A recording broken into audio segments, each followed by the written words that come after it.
Madame la députée d'Hochelaga-Maisonneuve en principal. Merci, Madame la Présidente.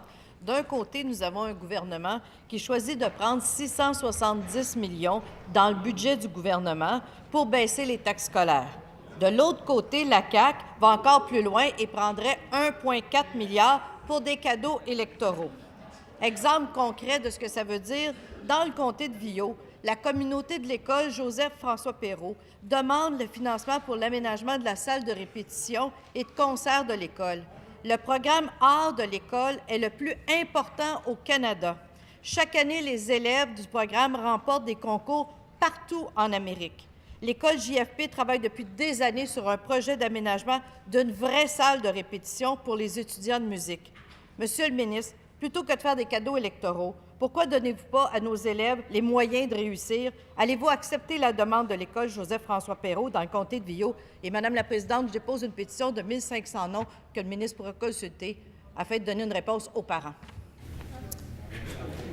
Y a-t-il consentement pour le dépôt du document?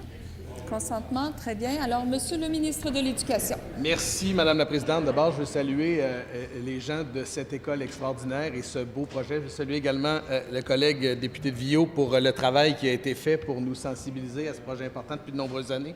Vous dire, Madame la Présidente, que les nouveaux projets seront annoncés quelque part bientôt au mois de juin, donc avant la fin de l'année scolaire. Donc, dans les faits, il n'y aura pas de surprise que je ne suis pas en mesure aujourd'hui de vous dire ce qu'il en est. Pourquoi, Madame la Présidente? Parce que ce projet-là, il a été déposé au début de l'année 2018 et il est actuellement en analyse et vous aurez des nouvelles très bientôt. Je vais revenir sur la prémisse, Madame la Présidente, de la collègue. Dire qu'on ne peut pas, d'un côté, abaisser le fardeau fiscal des Québécois et réinvestir en éducation, c'est complètement faux. C'est le choix que nous faisons et qu'ils ne veulent pas faire. Alors, à la limite, pour eux, des taxes et des impôts, il faut garder ça où ce que c'est.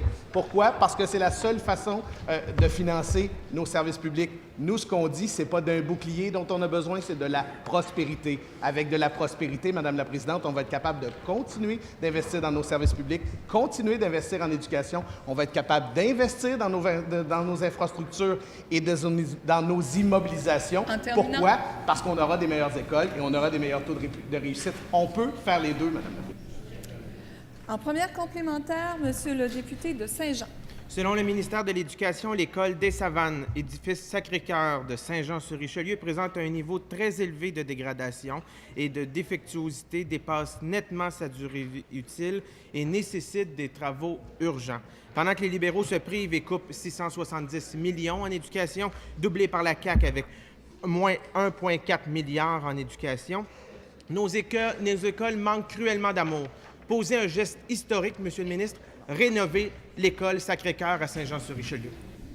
Monsieur le ministre de l'Éducation. Oui, Madame la Présidente, il y a plus de 3 000 écoles, presque 4 000 écoles, centres de formation et bâtiments. Alors, ils vont manquer de période de questions s'ils veulent tous les passer, Madame la Présidente.